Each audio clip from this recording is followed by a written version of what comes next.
خطف قلبها وغير فكرتها عن الارتباط، سمته ملكها الحارس وفاجئها بأحلى هدية جات لها في حياتها. ايه حكاية قصة الحب الجديدة في حياة ميان السيد؟ وهل فعلا لقت فتى أحلامها؟ صورة نشرتها ميان السيد على حسابها بموقع تبادل الصور انستجرام، عبارة عن هدية جات لها من شخص غامض ما حبتش تكشف عن هويته. كانت عبارة عن شوكولاتة، لكن ميان اكتفت بس بالتعليق على الصورة وقالت من يومين بس قابلت ملاك الحارس، وقالت له كمان بحبك وحطت قلب على الصورة. ميان ما كشفتش عن هوية الشخص ده وهل هو قصة حب جديدة في حياتها ولا لأ، لكن الصور سببت جدل كبير على منصات التواصل وبين متابعين ميان اللي قالوا انها خلاص لقت حب حياتها واللي هيعوضها عن كل حاجة. وقالوا في تعليقاتهم على الصورة شكلنا هنقول مبروك قريب، مين سعيد الحظ اللي خطف قلبك، ربنا يسعدك ويكون الخير بالنسبة لك. ميان واجهت شائعات كتير واخرهم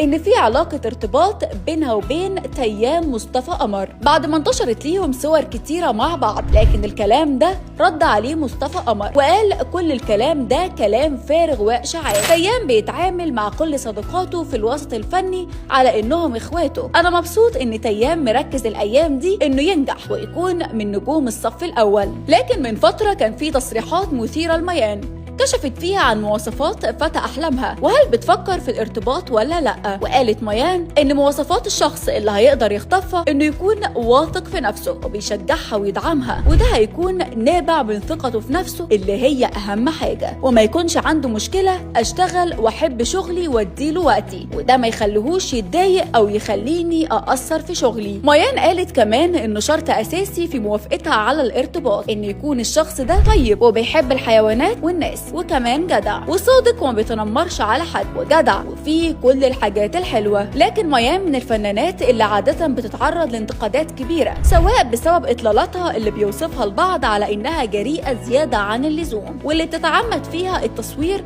بطريقة تظهر الإبط. وردت ميان على كل الانتقادات دي وقالت أول مرة أحس بكمية السخرية والترقية والإهانة دي في حياتي. وقالت ميان كمان في ردها على التعليقات اللي شافت إن في نوع من السخرية منها، الشخص اللي بيسخر ده بيكون فاكر إنه بيهزر وبيضحك، لكن أنت بتجرح مشاعر حد وبتضايقه حتى لو أنا مشهورة.